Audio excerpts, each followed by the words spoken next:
இந்த ஒரு சம்பவம் மட்டும் நடந்துச்சுன்னா இந்தியன் ஃபுட்பால் டீமை யாராலையும் ஸ்டாப் பண்ணவே முடியாது. நம்ம எல்லாருமே கேள்விப்பட்டிருப்போம் Australian player Ryan Williams Indian Super லீக்ல பெங்களூர் எஃப்சிக்காக ப்ளே பண்ணிட்டு இருக்காரு. ஆக்சுவலி அவர் ஒரு இந்தியன் ஆர்ஜின். அவர் பிறந்தது என்னமோ ஆஸ்திரேலியா, பட் அவங்க அம்மா ஒரு மும்பை பேஸ்ட் ஆங்கிலோ இந்தியன். அவங்களுடைய தாத்தா ஈவன் சந்தோஷ் டிராஃபியில் மும்பைக்காக ரெப்ரசென்ட் பண்ணியிருக்காரு. இப்போ Ryan Williams Indian football team represent பண்ணுறதுக்கான ப்ராசஸை ஆல்மோஸ்ட் கம்ப்ளீட் பண்ணிட்டாரு. 3rd ரவுண்டில் இருக்கிறாரு. இது ரொம்ப கஷ்டமான ரவுண்டுன்ட்டு அவரே தன்னுடைய சோஷியல் மீடியாவில் ஷேர் பண்ணியிருக்காரு. அப்படி என்ன கஷ்டமான ப்ராசஸ் அப்படின்னு கேட்டிங்கன்னா, இந்தியன் ரூல் என்ன சொல்லுதுன்னா, நீங்கள் ஒரு டியூல் சிட்டிசன்ஷிப்பாக இருந்தீங்கன்னா உங்களால் இந்தியாவுக்கு ரெப்ரசென்ட் பண்ண முடியாது. அப்படி ஒருவேளை நீங்கள் இந்தியாவுக்காக ரெப்ரசென்ட் பண்ணோன்னா உங்களுடைய ஃபாரின் சிட்டிசன்ஷிப்பை கேன்சல் பண்ணிவிட்டு இந்தியன் சிட்டிசன்ஷிப்பாக கம்ப்ளீட்டாக மாறணும் அப்படின்ற ஒரு ரூல் இருக்குது.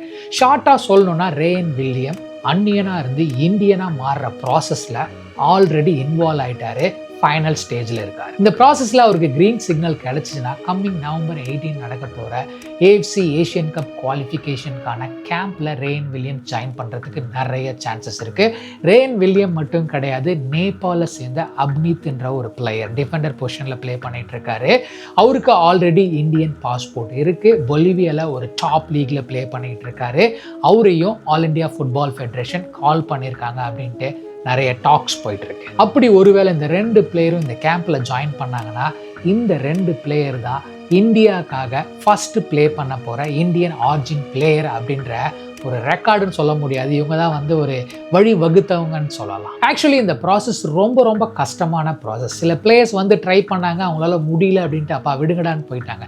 ஆனால் நிறைய கண்ட்ரீஸில் டிஃப்ரெண்ட் டாப் லீக்ல இன்னமும் இந்தியன் ஆர்ஜின் பிளேயர்ஸ் ப்ளே பண்ணிட்டு இருக்காங்க. இந்த ப்ராசஸை ஈஸி பண்ணி இந்த பிளேயர்ஸ் எல்லாத்தையுமே கால் பண்ணி இந்தியாவுக்காக ரெப்ரசென்ட் பண்ண வச்சாங்கன்னா இந்தியன் ஃபுட்பால் டீமை யாராலையும் ஸ்டாப் பண்ணவே முடியாது. But wait, I have a question. இந்த ஆர்ஜின் பிளேயர்ஸ் எல்லாருமே இந்தியாவுக்காக ரெப்ரசென்ட் பண்ணாங்கன்னா இந்தியன் ஃபுட்பால் டீமுக்கு ஹெல்ப்ஃபுல்லாக இருக்குமா? அப்படி ஒருவேளை உங்ககிட்ட டியூல் சிட்டிசன்ஷிப் இருந்து ஃபாரின் சிட்டிசன்ஷிப்பை கேன்சல் பண்ணிட்டு வந்தால் தான் இந்தியாவுக்காக ப்ளே பண்ண முடியும் அப்படின்னா நீங்கள் கேன்சல் பண்ணிட்டு வருவீங்களா மாட்டீங்களா அப்படின்றத let me know in the comment section.